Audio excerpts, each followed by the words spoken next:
Feliz semana, queridos amigos, hermanos y nuestros alumnos de la universidad que cada semana nos están expectando allí en este repaso de la Facultad de Ciencias Humanas y Educación. Para esta semana nosotros tenemos invitadas muy especiales. Con ustedes la profesora Brígida Calcín. Muy buenas tardes, queridos amigos. Dios les bendiga muchísimo. Bueno, esperamos que esta lección, este repaso de la lección les pueda gustar muchísimo y feliz semana para todos. También nos acompaña aquí nuestra profesora Milian Quispe. Profesora, sus saludos para nuestros amigos. Feliz semana, queridos amigos. Estamos muy contentos en esta tarde de estar reunidos aquí y poder compartir un poco más acerca de esta lección que titula La venida de Jesús. Esperamos que puedan ustedes también compartir con nosotros este estudio. Esta semana estamos aperturando este trimestre con este título interesante: La venida de Jesús. El texto bíblico de memoria lo encontramos ahí en el libro de Lucas, en el capítulo 1, versículo 37, que dice: porque nada hay imposible para Dios. Profesora Brígida, ¿qué tal la historia? En realidad el curso de historia fue uno de mis cursos favoritos en particular, ¿no? Y aprendí mucho, aunque mi profesora, a decir verdad, de primaria, hacía unos mapas del Perú que más parecían gusanos que mapas del Perú. Pero qué interesante la historia, ¿no? Claro, en mi caso también, ¿no? El curso de historia fue uno de mis preferidos, por el mismo hecho de que cada vez que leía los textos que los profesores nos asignaban, a medida que uno va leyendo, uno se siente de alguna manera partícipe de cada uno de los hechos que han sucedido, por ejemplo, considerando la historia del Perú, ¿no? ¿Qué sería de nuestra vida sin un historiador, profesora Miriam? Bueno, sin un historiador sería una vida prácticamente sin conocimiento de los hechos que pasaron, ¿no? Sería como desconocer parte de nuestra propia vida, parte del pasado, detalles importantes, Así verdades.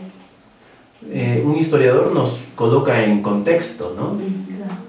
Y eso fue exactamente lo que hizo Lucas también con nosotros: contextualizarnos en el momento preciso donde sucedían las cosas. Lucas en realidad se dio un enorme trabajo. Sí. De acuerdo a la lectura que estaba dando acerca de cómo es que Lucas escribe el Evangelio de San Lucas, ¿no? Y otro libro más que es Hechos de los Apóstoles, señala, ¿no?, de que él fue un investigador diligente, ¿no?, que trataba de buscar información de fuentes primarias, ¿no?, para poder relatar hechos verdaderos, hechos reales, ¿no?, y así contextualizar la historia de Jesús en un hecho real, no en algo mitológico o en algo fantasioso.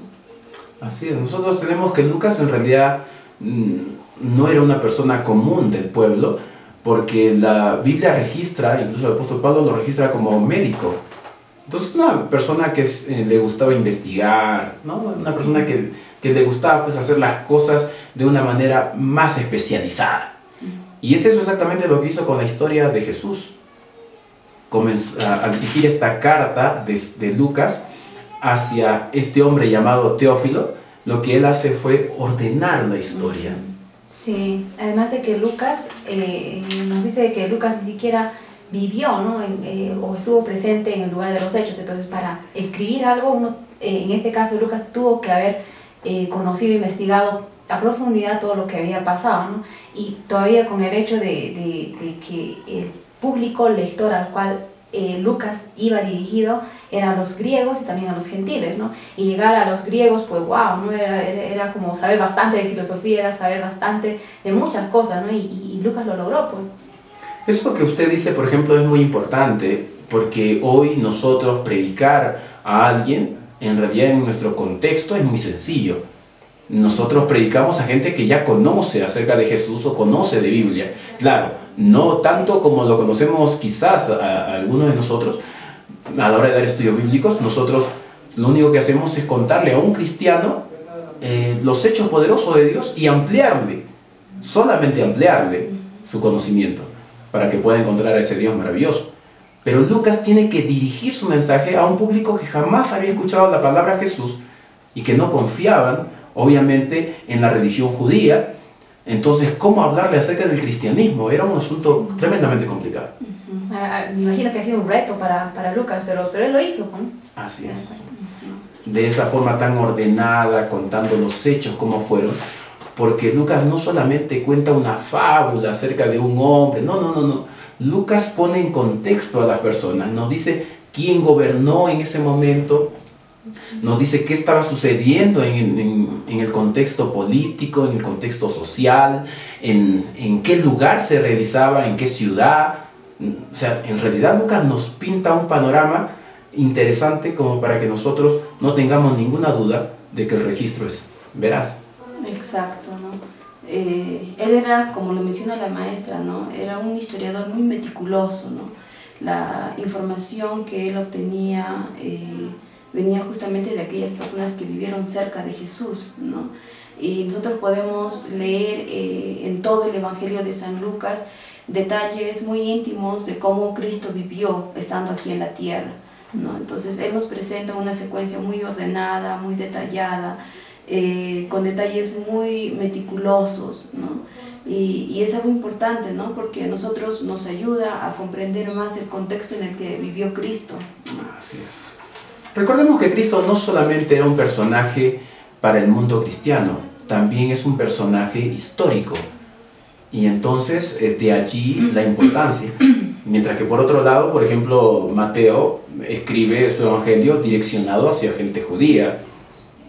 No es nuestra posición el decir, por supuesto, que algún evangelio sea mejor que el otro, sino que por ser personas diferentes, cada uno tenía una forma de mostrar a Cristo diferente. Marcos, por ejemplo, lo hace de una manera muy sucinta, porque Marcos aparentemente quiere tener la audiencia romana, ¿no? Entonces, y Juan obviamente muestra un poco más el lado amoroso de Jesús, ¿no? Cada uno de ellos, personas diferentes y por lo tanto registros diferentes, pero no contradictorios acerca de la vida de Jesús. Son perspectivas, ¿no? Son perspectivas diferentes para un público diferente, pero el mensaje sigue siendo el mismo, ¿no? El mensaje sigue siendo el mismo, ¿no? El nacimiento de Jesús, la historia, la vida de Él. Es como que este versículo, ¿no?, se cumple, ¿no? Porque no hay nada imposible para Dios, ¿no? Se cumple aun cuando para el ser humano pueda parecer imposible, ¿no? Así es que nosotros vemos un milagro en la vida de cada una de estas mujeres. Ambas no podían, entre comillas, tener hijos. En el caso de Elizabeth, ¿no?, era por el caso de su edad, pero en el caso de María, la madre de Jesús, era por el caso de que ella no había conocido varón, y ella lo dice, y lo podemos encontrar allí en la Biblia, ¿no? Pero ¿cómo? Ella se cuestiona, dice, no conozco varón. Sin embargo, se cumple. Para Dios no hay nada imposible, ¿no? Y es así como que se cumple el nacimiento de Jesús. Nosotros podríamos detallar algunos hechos importantes. Jesús y Juan, por ejemplo, eran primos. Son coincidencias de Dios, en realidad. Pero lo maravilloso es que, aún siendo familia, esto no impidió que el poder de Dios pueda mostrarse en ellos. Esto en realidad habla bien acerca del contexto familiar en el cual se vivía en esa época, ¿no? Porque no siempre ocurre esto, de que en la misma familia pues haya hombres o mujeres de fe. Pero en el caso de esta familia específica, María y Elizabeth eran mujeres de fe. Claro. Y el plan para cada uno de ellos también era diferente, ¿no? No es que era el mismo, ¿no? Ambos habían sido elegidos, es cierto, sí, pero el plan para cada uno de ellos era diferente. En el caso de Juan, el plan era el de anunciar la venida de Cristo, ¿no? Sí, y bueno, el plan de Jesús era netamente entregar su vida por nosotros, ¿no?, los pecadores. Y bueno, solamente recordando de que la lección menciona a esto de la ciencia naturalista, que ni siquiera puede explicar cómo es que María concebió, ¿no?, un hijo, y solamente, bueno, fue obra del Espíritu Santo, ¿no? Así es. Yo creo que tal vez esto también podría entrar tal vez un poco también en controversia, ¿no?, con respecto a las teorías que se manejan, ¿no? la teoría evolucionista, la teoría creacionista, ¿no? Y esto que se acaba de mencionar y que la lección también lo manifiesta, ¿no? La ciencia naturalista. Hay cosas que el ser humano no las puede explicar definitivamente, y a veces nosotros también nos cuestionamos y decimos si es posible que pueda pasar esto o por qué sucede esto, pero el Señor tiene planes, ¿no? Y eso lo podemos ver ahí manifestado en la misma historia, ¿no? Así es. Y bueno, yo recordaba de que un pastor y también él mencionó, ¿no? De que antiguamente las mujeres, el objetivo general de todas las mujeres era tener un hijo, ¿no? La que moría estéril o no tenía hijos, pues era como una maldición, ¿no? ¿Y por qué esto? Porque todos querían tener, ser madres del Mesías, ¿no? Y bueno, ¿no? ¿Qué habrá sido el caso de María? No sé, imagino que también ese haya sido su anhelo, ¿no? De tener un hijo y que su hijo sea el Mesías, ¿no? Y bueno, tanta, me imagino que fue la devoción de María, que al final, bueno, con obra del Espíritu Santo, tuvo a Jesús, ¿no? Así es. Habiendo tantas mujeres en Israel, el Señor escogió a esta dama, a esta jovencita, para ser la receptora del Mesías esperado. Del Hijo de Dios, ¿no? Qué tremenda responsabilidad. O sea, nosotros podemos decir muchas cosas acerca de la bendición, el privilegio, pero al mismo tiempo tenemos que hablar de la responsabilidad de María. El hecho de que Dios escogiera a María para ser la receptora, la madre del Salvador, habla mucho acerca de su vida espiritual, de su compromiso con Dios.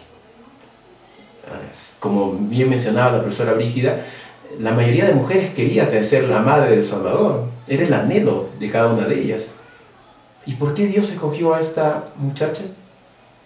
Obviamente María tenía características que las demás no tenían. Una de ellas era la humildad, ¿no? Sí, y también fe, ¿no? Porque imagínense de que ante nosotros viene un ángel, ¿no? Y nos dice, profesora Miriam, usted va a tener un hijo, ¿no? Pero usted sabe que es virgen, no tiene esposo, ¿no? Y así de la nada aceptar de que uno va a tener un hijo, no sé, ¿no? Yo diría tipo Zacarías, ¿no? ¿Cómo, no? A mi edad, a Zacarías hijo a mi edad, ¿no? Y yo diría, ¿cómo? No tengo a alguien, ¿no? Nada, entonces estaría incrédula, pero con María no pasó eso, ¿no? María creyó y al final de cuentas tuvo el bebé, ¿no? Así es. Muchos, por ejemplo, piensan equivocadamente que Jesús desde que nació, él sabía que era el Salvador. Asunto que es totalmente imposible. Porque un niño, un bebé, tiene que entrar en un proceso de aprendizaje. Y María tenía que convencer a Jesús de que él era el Salvador. Sí. ¿Qué tal responsabilidad? O sea, porque Jesús no todo el tiempo supo que él era el Salvador. Él tuvo que ir aceptando que él era el Salvador. Por eso es que la primera maestra que tuvo el Señor fue a su madre, a María. Y Jesús jamás en su niñez dudó de que él fuese el Salvador. Y aun cuando la lección no entra mucho en ese tema, es en realidad a los 12 años cuando se pierde, entre comillas, ¿no? Porque ahí podríamos entrar en discusión si el que se perdió fue Jesús o los que se perdieron fueron los padres, pero fue allí cuando el Señor le mostró en el templo su misión de sacrificio por los demás. Pero ¿qué tal responsabilidad de María? Encaminar al Salvador. Claro, la lección también muestra de lo humildes, hace rato se mencionó, ¿no? Lo humildes que eran los padres y también el mismo Jesús, ¿no? ¿Por qué? Porque nació en un pesebre, ¿no? Imagínense. Y el pesebre es el lugar donde se alimentaban los animales, ¿no? No había lugar, y bueno, Jesús nació ahí, ¿no? Y cualquier señorita de nuestra época diría, no sé, ¿no? Me imagino que diríamos, no, ¿cómo voy a ser atendida en ese lugar, ¿no? Todo por nuestro orgullo, no sé, ¿no? ¿Qué será? Pero María no tuvo ningún problema en aceptar de tener a su hijo en un pesebre, ¿no? Profesora Brígida, y volviendo un poquito acerca de la pobreza con la cual Cristo nació, de repente contextualizando un poquito hacia nuestra época, hay mucha gente que se pregunta, dice, ¿por qué en la iglesia adventista, por qué no sobreabunda la gente de dinero, la gente económicamente estable? Me imagino que es porque La mayoría de personas que tienen esta bendición de tener bastante dinero están más ocupados en sus proyectos, en su trabajo, ¿no? Y en cambio la gente que tiene menos recursos económicos no sabe dónde buscar ayuda para unas necesidades que tienen, entonces buscan al único que es nuestro Salvador, ¿no? Eso, por ejemplo, es un asunto muy interesante. O sea, no es que las personas adineradas no sean parte del proyecto de Dios para salvación, sino lo que estamos diciendo es que el problema no es Dios, sino el problema son las personas que tienen su corazón ocupado en las cosas de este mundo. Y desde el inicio fue así. El pueblo que debió haberlo esperado no lo esperó. La gente rica, adinerada, los sacerdotes no estaban allí. ¿Quiénes estaban allí? Solamente aquellos pastores que habían estado en el campo, la gente más humilde, la la gente gente humilde. más sencilla. Y para demostrar el hecho de que los ricos y poderosos no es que estén separados del amor de Dios, también se presenta el ejemplo de aquellos magos de Oriente, o aquellos, si queremos llamarlo mejor, sabios de Oriente, que no eran del pueblo de Dios, pero sin embargo eran gente adinerada, gente poderosa, que había estado buscando al Salvador. Y eso determina de que no todos los ricos no es que no temen a Dios, ¿no? Sino que con la bendición de tener bastantes recursos económicos, también podemos seguir a Dios, ¿no? También podemos ser creyentes del Evangelio, ¿no? Todo determina lo humildes que somos, ¿no? Así es, así es. ¿Y qué hay en relación a Simeón y su profecía, ¿no? Esa promesa cumplida para él? ¿Qué hay en relación a eso? ¿Qué nos puede comentar? Bueno, en realidad nosotros tenemos que resaltar no solamente la profecía de Simeón, sino también la esperanza que Dios le dio a aquel pobre anciano, ¿no? Que toda su vida había estado esperando y soñando con ver al Salvador. Y cuando Simeón ve a Jesús, es maravilloso. Un hombre de fe, un hombre de Dios, al contemplar al Salvador, inmediatamente se dio cuenta que era su Salvador. Ese niño inocente, pequeño, indefenso, era su Salvador. Nadie más lo reconoció, pero aquel hombre que había estado toda su vida dedicada a Dios, sí lo reconoció. Pero la profecía, profesora, como usted lo dice, es muy importante también. La profecía de Simeón va hacia dos direcciones. La primera, Simeón dice que aquel niño estaba puesto para Caída y Ajá. levantamiento del pueblo de Israel. Así es. ¿Por qué caída? Porque hasta Cristo, el pueblo de Israel era el pueblo de Dios. No que hoy no lo sea, sino que la esperanza, la salvación, las bendiciones eran para el pueblo de Israel. Pero con Cristo, después de su muerte en cruz, las palabras del pueblo de Israel, cuando ellos gritan su sangre sea sobre nosotros, sobre nuestros hijos, y cuando Pilato le coloca allí el letrero rey de los judíos y ellos dicen no, saca ese letrero, entonces el mismo pueblo de Israel se eliminó como pueblo de Dios. Por eso la profecía decía, está puesto para levantamiento, pero también para caída de muchos. ¿Muchos cayeron? Claro que sí. La hipocresía de los sacerdotes, la hipocresía de tantas leyes inventadas por los hombres para hacer pesada la carga del pueblo de Dios, cayó allí. Por eso Cristo después iba a decir, todo al que a mí viniere ya no le echo fuera. Lo que era la bendición que era para el pueblo de Israel, ahora se convirtió en bendición para todo el mundo, incluyéndonos a nosotros, obviamente, que no somos judíos. Si el pueblo de Israel se hubiera mantenido de parte de Dios, si nosotros quisiéramos ser parte del pueblo de Dios, tendríamos que ser judíos. Pero al no estar en los preceptos de Dios, sino vivir de manera tan superficial, al final el propio pueblo se autoeliminó como pueblo de Dios. Entonces, a partir de esto, podríamos decir de que Cristo, la venida de Cristo en realidad ha significado para nosotros luz y salvación, ¿verdad? Así es. Claro, tendría que ser tomado desde ese punto, ¿verdad? Luz y salvación. Y luego las otras palabras de Simeón se dirigen directamente a María. Es interesante que este hombre de Dios no solamente vio a Jesús en el contexto del pueblo de Israel, sino que también vio a aquel pequeño traído por sus padres y obviamente miró a su madre, seguramente en los ojos de María miró el afecto, el cariño, lo que toda madre tiene por su hijo, aquella devoción que mostraba. Y Zacarías le dirigió aquellas palabras que María en su momento no comprendió, pero lamentablemente lo comprendería en la cruz.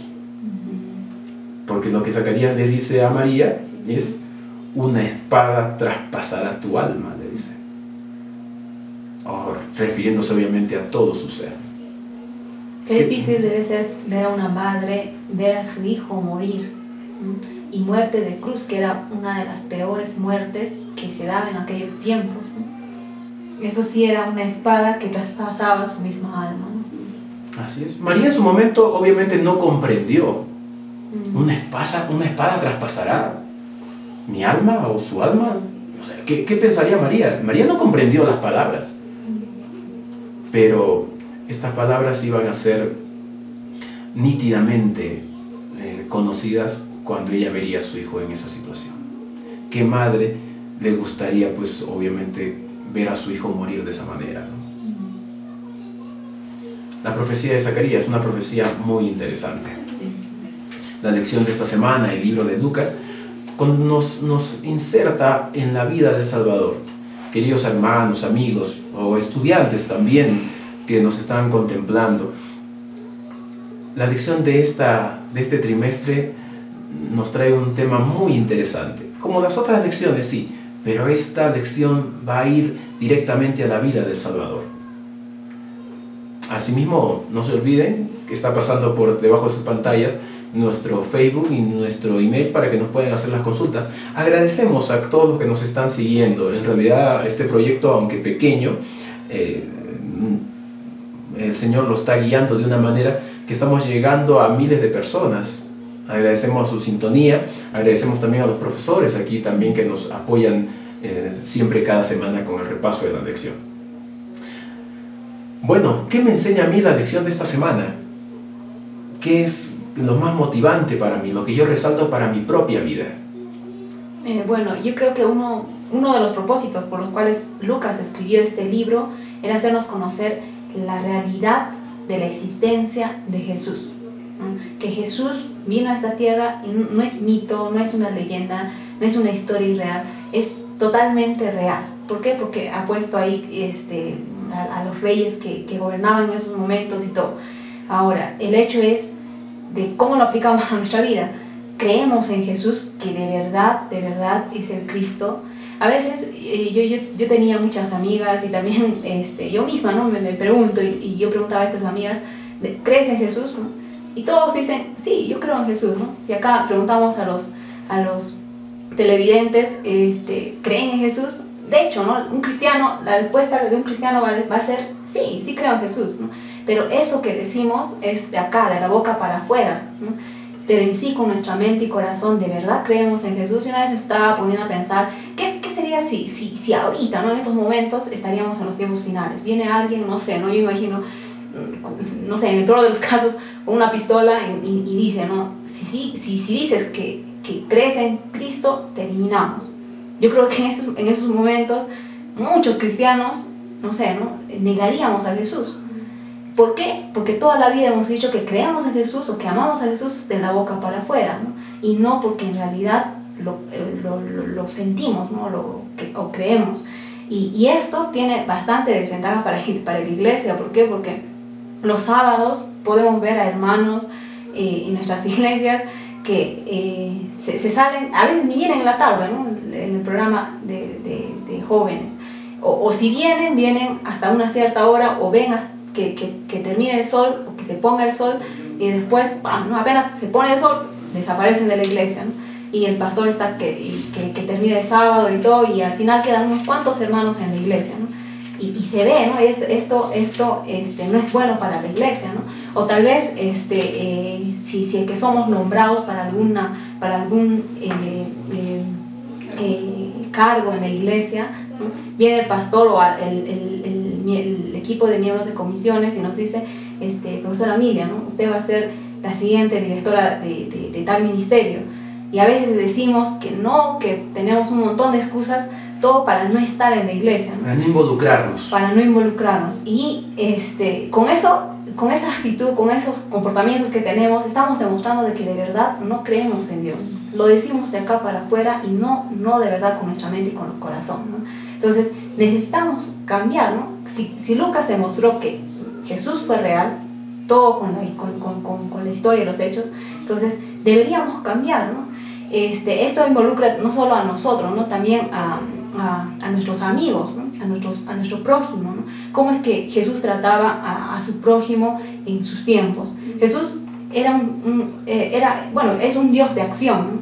No es pasivo como nosotros estamos en este mundo, ¿no?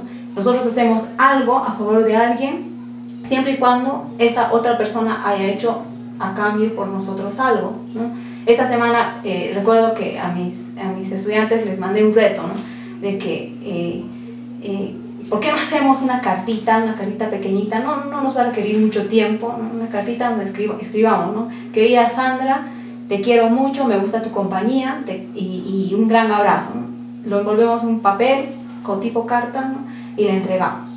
De hecho, que la otra persona se va a sentir muy halagada, ¿no? Y se va a poner a pensar y decir, ¿pero qué hice por la otra persona? ¿no?